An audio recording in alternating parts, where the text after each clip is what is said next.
안녕하세요. 반갑습니다. 네, 오늘 내 안의 감성, 소통, 리더십을 깨우는 이탈리아 미술 여행 강의를 준비한 엄미나라고 합니다. 예, 만나서 반갑습니다. 와. 네, 오늘 저랑 함께 이탈리아 미술 여행을 떠나실 건데, 이탈리아에 있는 많은 예술품들, 건축물들 안에는 다 그마다의 아름다운 스토리들이 담겨져 있습니다. 그런 이제 스토리들을 오늘 들려드리면서 또 한편으로는 세 가지 키워드에 좀 더 집중을 해서 미술품을 좀 감상해 볼까 해요. 왜냐하면은 지금 그 이탈리아 미술을 이끌어온 그런 예술가들은 한편으로는 그 시대의 리더였다고도 말을 할 수가 있는데, 우리가 그 과거에 만들어진 그 아름다운 예술품들을 보면서 그 안에서 또 어떻게 그런 이제 리더들의 좋은 점들을 또 배울 수 있는가, 그런 거에 대해서 또 한번 생각을 해보면서 함께 여행을 떠나보도록 하겠습니다. 첫 번째 여행 도시는요, 피렌체입니다. 네, 피렌체 다들 혹시 가보신 적 있으신가요? 네, 없으시다면은 오늘을 계기로 예습을 조금 미리 하는 그런 차원에서 함께 여행을 떠나보도록 할게요. 피렌체는 꽃의 도시라고도 불려요. 꽃의 로마에서 하던 꽃의 축제에서 비롯된 그런 단어인데, 우리 잘 알고 있는 나이팅게일이라는 그 영국의 간호사 이름이 바로 그 나이팅게일의 부모님이 피렌체 여행 중에 그 나이팅게일을 낳았다고 해요. 그래서 나이팅게일의 이름이 플로렌스 나이팅게일이기도 합니다. 우리가 오늘 첫 번째 여행할 이 도시 피렌체가 사실은 14세기, 15세기 유럽의 경제 중심지이자 또 예술의 중심지이기도 했어요.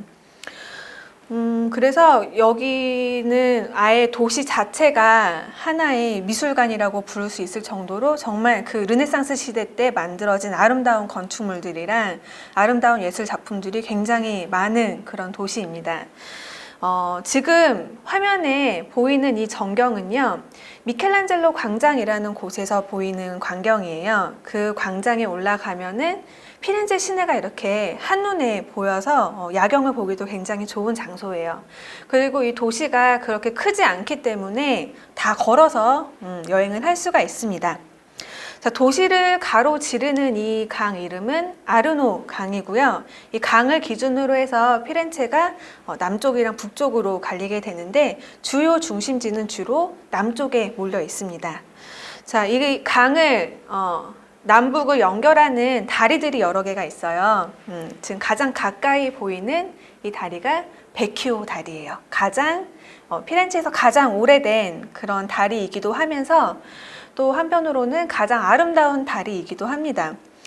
신곡을 쓴 단테가 자신의 첫사랑이자 마지막 사랑이었던 베아트리체를 처음 만났던 그런 운명적인 장소이기도 하고, 현재는 이곳에 보석 상점들이 굉장히 즐비해 있어서 다리 자체가 굉장히 반짝반짝거리는 그런 장소라고 할 수 있습니다. 자, 그리고 이 베키오 다리를 건너서 쭉 직진을 하다 보면은 눈에 띄는 건물이 하나 보이시죠? 네, 긴 종탑이 하나 보이는데, 바로 과거의 시청사 건물로 사용이 됐던 팔라쪼가 아니라 베키오 궁이라고 합니다. 자, 이 시청사였던 건물이고, 현재는 거의 이제 관광 명소로 자리를 잡고 있지만, 건물 안에 있는 일부분은 여전히 이제 공무원들이 업무를 보고 있다고 해요.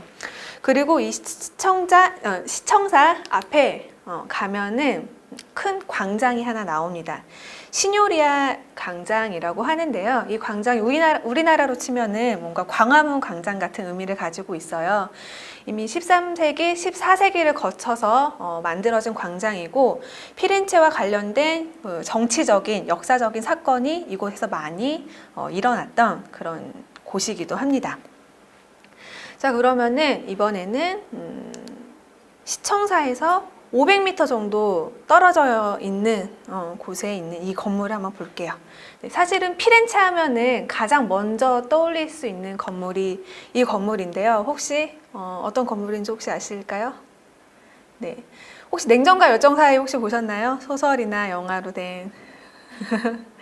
네, 냉정과 열정 사이에도 나와서 굉장히 또 많은 분들이 이곳을 기억을 하시는데 바로 피렌체 하면 사실은 가장 먼저 떠올리게 되는 가장 유명한 명소는 바로 이 두오모 성당입니다.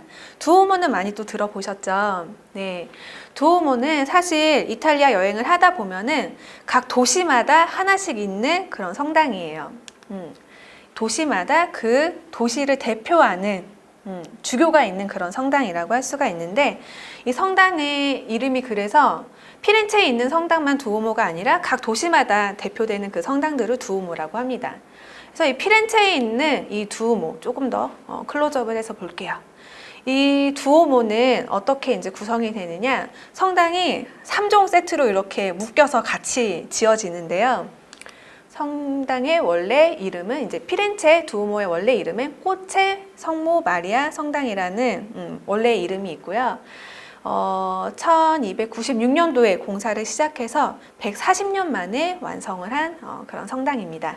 그래서 아까 말씀드린 대로 이제 3종 세트 어떻게 성당이 구성이 되느냐? 성당의 본체가 있고 그리고 그 옆에 종탑이 있고 그리고 그 바로 앞에 세례당이 있습니다. 보통 이제 이탈리아에서 이렇게 기본적으로 두오모 하면은 세 개가 하나의 이제 세트로 보실 수가 있는 거죠. 자, 이 성당은 지금 13세기에서 15세기 사이에 지어졌고 이 앞에 있는 세례당 같은 경우는 이미 11세기에 건축을 시작했던 그런 역사적인 곳이기도 합니다. 그런데 무엇보다도 이 성당에서 가장 이제 아름다운 하이라이트 부분이라고 할 수 있는 게 이 지붕이 아닐까 싶어요. 정말 멀리서 봐도 딱 한눈에 띄는 커다란 돔 형태의 지붕이 보이시죠? 이렇게 커다란 돔 형태의 지붕을 이탈리아어로는 꾸폴라라고 부릅니다. 그래서 이제 오늘 특히 피렌체 여행을 하면서 이 꾸폴라에 대한 이야기를 조금 더 깊게 하려고 하는데요. 자, 이 꾸폴라를 만든 사람이 누구냐? 바로 브루넬레스키라는 건축가예요. 이 건축가가 1419년도에 성당을 짓는 그 주최 측에서 개최를 했던 공모전에서 당선이 돼가지고 이 지붕을 만들게 돼요. 이 브루넬레스키라는 사람은 르네상스 건축의 아버지라고도 불리는 사람인데 이 사람이 왜 르네상스 건축의 아버지라고 불리는지 먼저 좀 이야기를 해보도록 할게요. 지금 오른쪽으로 보이는 위쪽에는 성당이고 밑에는 이제 고아원인데 이 두 건물을 보면은 어떤 느낌이 드시나요? 건물을 참 생각 없이 대충 지은 것 같다라는 느낌은 전혀 안 드실 것 같아요. 굉장히 규칙적으로 뭔가 조화롭게 이 양쪽에 대칭이 딱딱 떨어지도록 그쵸? 그렇게 이제 지었다라는 게 딱 느껴집니다. 이게 바로 르네상스 건축의 특징이라고 할 수가 있어요. 굉장히 비례가 조화롭고 이성적인 그런 미를 추구했던 그런 시대적인 그런 생각들을 담고 있는데 그렇다면은 브루넬레스키 이전의 건축은 어땠는가? 이렇지가 않고 어땠냐면요. 이때는 우리가 고딕 양식이라고도 부르는데 중세시대 때 만들어졌던 건물들을 보면은 굉장히 불규칙적이에요. 뭔가 짓기 전에 이렇게 모양을 반듯하게 만들어 놓고 짓는 게 아니라 땅 모양에 맞춰서 불균형적으로 비대칭적으로 비대칭적으로 만들어진다는 게 이 이전 시대의 특징이라고 할 수가 있는 거죠.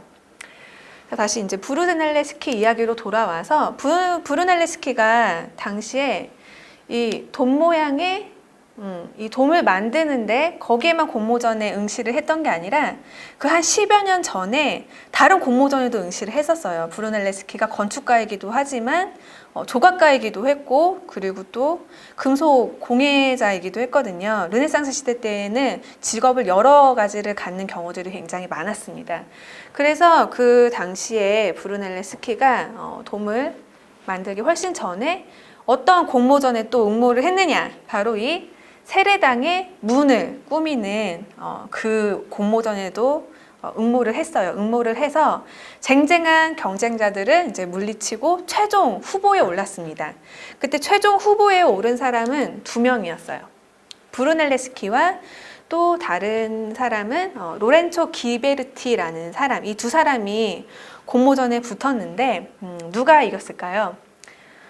둘이 이제 나이도 비슷해요. 한쪽은 1377년, 77년생이면 뱀띠인가요? 오른쪽은 7, 8년생 말띠. 네, 이 두 사람이 이제 접전 끝에 누가 이겼냐면은 브루넬레스키가 졌어요. 기베르티가 승리를 거두게 됩니다. 사실 브루넬레스키는 아까 말씀드린 대로 조각도 하고 뭐 건축도 하고 금속 세공도 하고 했었는데 기베르티는 평생을 금속 세공에만 바친 사람이었어요. 그리고 이 청동문 공모전에 이제 당선이 되면서 그 세례당에 보면 문이 한쪽에 더 있거든요. 그 문에 대한 이제 주문까지 받게 돼서 이 두 개의 문을 완성했습니다. 그런데 문 한 짝 만드는데 걸린 시간이 무려 20년이 넘었어요. 그래서 이 왼쪽에 있는 거는 1403년부터 24년까지 해서 21년이 걸렸고, 오른쪽에 있는 문은 25년부터 52년까지 했으니까 27년 걸렸죠. 그러면 21년 더하기 27년이면은 거의 자기 인생을 다 저 문짝 2개 만드는데 다 썼던 그런 인물이었습니다. 그러니까 브루넬레스키가 당선이 안 됐어도 사실은 뭐 그렇게 아쉬울 점은 없는 것 같아요. 평생 이렇게 문에만 매달릴 수 있는 사람한테 졌으니까.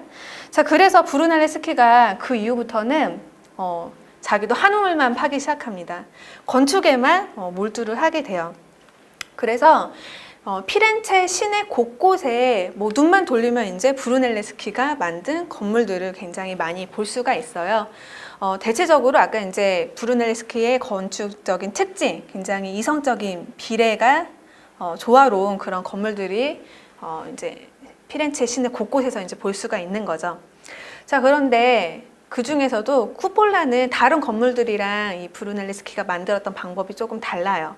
왜냐하면 다른 거 이제 다 건물 자체를 자신이 디자인을 해서 만들었는데, 쿠폴라는 이미 중세시대 때부터 지어진 건물의 지붕만 이제 공모전을 통해서 브루넬레스키가 지붕만 이제 만들었던 거죠.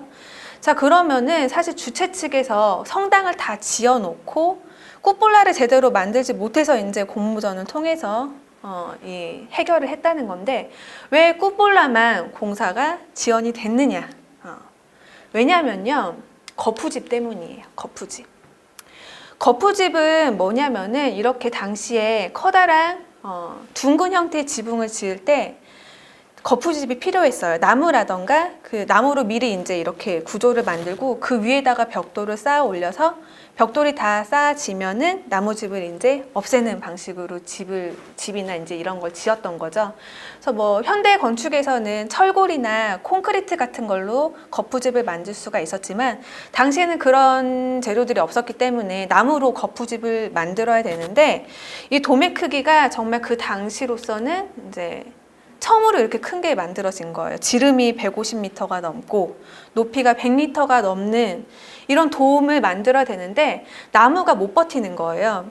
그래서 이 건물을 1418년도에 지어놓고는 이 지붕의 완성을 계속 못하고 있었던 거죠. 그래서 쩔쩔매다가 이제 아이디어를 얻은 게 공모전을 통해서 이거를 해결을 했던 건데, 그때 이제 당선이 된 게 바로 브루넬레스키라는 거죠. 자, 브루넬레스키는 어떻게 그 문제를 해결했는가? 사실 우리가 이제 어떤 문제 딱 맞닥뜨렸을 때 문제에만 너무 빠져서 해답을 찾지 못하는 경우들이 많이 있어요. 브루넬레스키 같은 경우도 고민이 굉장히 많았겠죠. 이거 어떻게 하면은 해결을 할 수가 있을까? 그때 브루넬레스키는 여행을 통해서 그 해답을 찾게 됩니다. 친구랑 같이, 도나텔로라는 친구랑 같이 로마에 여행을 갔어요. 뭐 이렇게 머리를 식힐 겸 갔다가 이 콜로세움을 보고 힌트를 얻게 돼요. 왜냐하면 이 콜로세움은요, 5만 명을 수용할 수 있는 굉장히 큰 형태의 경기장인데, 이렇게 둥글게 만들었음에도 불구하고 거푸집이 사용이 되지 않았다는 거죠. 어떻게 해서 이렇게 둥글게 생긴 커다란 건축물을 지을 수 있었느냐? 바로 나선형 모양으로 벽돌을 층층이 이렇게 쌓아 올렸기 때문이에요. 그래서 여기서 이제 브루넬레스키가 이제 유레카를 외쳤겠죠. 거푸집이 반드시 필요한 건 아니구나. 이렇게 약간 비스듬히 해서 벽돌을 쌓아 올리면 되겠다. 여기에 결론에 도달하게 됩니다. 그래서 브루넬레스키는 이렇게 벽돌을 지그재그로 쌓아 올렸어요. 사선 모양으로 이렇게 지그재그 쌓아 올려서 사실 이 돔 모양이 멀리서 봤을 때는 그냥 우리가 육안으로 봤을 때는 양쪽에 이렇게 대칭이 되는 것처럼 보이지만 사실은 실제로는 약간 사선으로 이렇게 기운 형태로 만들어졌습니다. 그래서 이렇게 쌓아 올리는 방법이 마치 이제 생선뼈의 모양과 비슷하다고 해서 이거를 생선 가시 구축 방식 이렇게 이제 부르기도 해요. 이게 바로 브루넬레스키가 많은 그런 경쟁자를 물리치고 공모전에서 당당하게 당선을 할 수 있었던 이제 그런 큰 이유 중에 하나였습니다. 자, 그런데 사실 이 방법이 그 당시 굉장히 생소한 방법이었어요.